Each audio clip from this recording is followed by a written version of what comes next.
اللہ تبارک و تعالیٰ قرآن مجید برہان رشید میں ارشاد فرماتا ہے، ان اللہ و ملائکتہ یصلون علی النبی یا ایہا الذین آمنوا صلو علیہ وسلموا تسلیما۔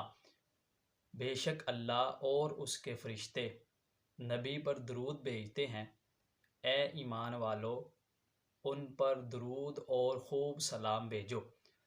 اللہ تبارک و تعالیٰ نے اس آیت مبارکہ میں اہل ایمان کو درود و سلام پڑھنے کا حکم ارشاد فرمایا، اور اس کے ساتھ ساتھ یہ والی آیت مبارکہ نبی کریم صلی اللہ تعالیٰ علیہ وآلہ وسلم کی سری نعت ہے۔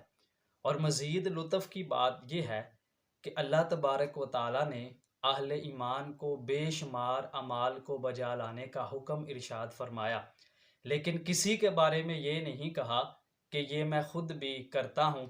مثال کے طور پر اہل ایمان کو نماز پڑھنے کا حکم دیا گیا، لیکن اللہ تبارک و تعالیٰ نے یہ نہیں فرمایا کہ میں بھی نماز پڑھتا ہوں۔ اسی طرح اہل ایمان کو روزہ رکھنے کا حکم ارشاد فرمایا، لیکن یہ نہیں کہا کہ میں بھی روزے رکھتا ہوں۔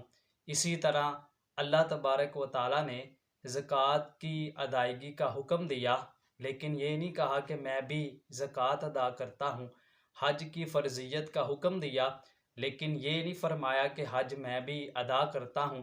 لیکن جب بات آئی درود و سلام کی تو اللہ تبارک و تعالیٰ نے فرمایا کہ بے شک میں اور میرے فرشتے درود پڑھتے ہیں، لہٰذا اے ایمان والو تم نے میرے محبوب پہ درود بھی پڑھنا ہے اور خوب سلام بھی بھیجنا ہے۔ درود ان پہ پڑھیے، سلام ان پہ پڑھیے، خدا مومنوں سے یہی چاہتا ہے، اگر کوئی اپنا بھلا چاہتا ہے اسے چاہے جس کو خدا چاہتا ہے۔ تو درود کو عربی کے اندر صلات کہا جاتا ہے، جس کا معنی ہے دعا۔ تو اس لفظ صلات کی اگر نسبت اللہ تبارک و تعالیٰ کی طرف کی جائے تو اس سے مراد ہوتا ہے رحمت نازل فرمانا، اور اسی لفظ صلات کی اگر نسبت فرشتوں کی طرف کی جائے تو اس سے مراد استغفار کرنا ہوتا ہے، اور اسی لفظ صلات کی نسبت اگر اہل ایمان کی طرف کی جائے تو اس سے مراد دعا کرنا ہوتا ہے۔ اور پھر اللہ تبارک و تعالیٰ نے جو اہل ایمان کو درود و سلام پڑھنے کا حکم ارشاد فرمایا، تو اس درود اور سلام پڑھنے میں حکمت کیا ہے؟ تو علامہ سخاوی رحمۃ اللہ تعالیٰ علیہ لکھتے ہیں کہ اللہ تبارک و تعالیٰ نے اہل ایمان کو جو درود و سلام پڑھنے کا حکم دیا ہے اس میں حکمت یہ ہے کہ اللہ تبارک و تعالیٰ کے حکم کی پیروی کر کے اس کی بارگاہ کا قرب حاصل کرنا، اور نبی کریم صلی اللہ تعالیٰ علیہ وآلہ وسلم کے حقوق کو ادا کرنا، یہ آپ پر درود و سلام پڑھنے کا مقصد ہے۔ اور پھر اللہ تبارک و تعالیٰ کی ذات کے بعد کائنات میں جس ہستی کے سب سے زیادہ مومنین پر احسان ہے وہ اللہ کے محبوب صلی اللہ تعالیٰ علیہ وآلہ وسلم کی ذات ہے۔ تو آپ کے جو بے شمار احسانات ہیں ان کے شکریہ کے لیے جو ہے وہ آپ پر درود و سلام پڑھنے کا حکم ارشاد فرمایا۔ اب نبی کریم صلی اللہ علیہ وسلم کے ان گنت احسانات، ان میں سے ایک احسان آپ کا یہ ہے کہ آپ نے ہر لمحہ اپنے امتی کو یاد رکھا ہے، اپنے امتیوں کو جو ہے وہ مختلف مراحل کے اندر ان کو یاد رکھا۔ حضور علیہ الصلاۃ والسلام اس دنیا میں تشریف لاتے ہیں تو آپ اس وقت بھی اپنی امتیوں کو یاد فرما رہے ہیں۔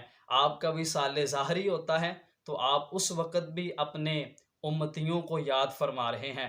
آپ غار حرا کی وادیوں کے اندر ہوں یا پھر آسمان کی بلندیوں پر اور اللہ تبارک و تعالیٰ کی بارگاہ کے اندر راز و نیاز کی باتیں کر رہے ہوں، اس وقت بھی اپنی امت کو یاد فرما رہے ہیں۔ تو اب امتی کا بھی حق بنتا ہے کہ وہ بھی اپنے نبی کو یاد کرے، وہ چاہے درود پڑھ کے ہو، وہ چاہے سلام پڑھ کے ہو، وہ چاہے سیرت کی کتب کو آپ کے واقعات کی صورت کے اندر پڑھ کے ہو، یا کسی کو سنا کے ہو، یا اہل سنت علماء کے درس کے اندر بیٹھ کر حضور علیہ الصلاۃ والسلام کے ذکر کی صورت ہو، تو ہمیں بھی چاہیے کہ ہم بھی اپنے آقا علیہ الصلاۃ والسلام کو اپنی یادوں کے اندر یاد رکھیں محدث اعظم پاکستان مولانا سردار احمد قادری رحمۃ اللہ تعالی علیہ فرماتے ہیں کہ نبی پاک صلی اللہ تعالی علیہ وآلہ وسلم نے ساری عمر اپنے امتی کو یاد رکھا ہے۔ اس وقت بھی حضور علیہ صلاۃ والسلام اپنی قبر انور میں اپنے امتیوں کو یاد فرما رہے ہیں، اور حشر کے روز بھی اپنے امتیوں کو یاد فرمائیں گے۔ آپ فرماتے ہیں کہ حق تو یہ ہے کہ اگر حضور علیہ صلاۃ والسلام صرف ایک مرتبہ امتی کہہ دیتے تو اس کے مقابلے کے اندر ہم ساری عمر یا نبی یا حبیب اللہ یا رسول اللہ کہتے رہتے، تو جو حضور علیہ صلاۃ والسلام نے ایک مرتبہ امتی کہا اس کا حق ادا پھر بھی نہیں ہو سکتا۔ جن کے لب پہ رہا امتی امتی، ان لبوں کی نزاکت پہ لاکھوں سلام۔ ہم غریبوں کے آقا پہ بے حد درود، ہم فقیروں کی ثروت پہ لاکھوں سلام۔ مصطفیٰ جان رحمت پہ لاکھوں سلام، شمع بزم ہدایت پہ لاکھوں سلام۔ ایک میرا ہی رحمت پہ دعویٰ نہیں، شاہ کی ساری امت پہ لاکھوں سلام۔ جن کی تسکین سے روتے ہوئے ہنس پڑے، اس تبسم کی عادت پہ لاکھوں سلام۔ جس طرف اٹھ گئی دم میں دم آ گیا، اس نگاہ عنایت پہ لاکھوں سلام۔ کاش محشر میں جب ان کی آمد ہو اور بھیجے سب ان کی شوکت پہ لاکھوں سلام۔ مجھ سے خدمت کے قدسی کہیں ہاں رضا، مصطفیٰ جان رحمت پہ لاکھوں سلام۔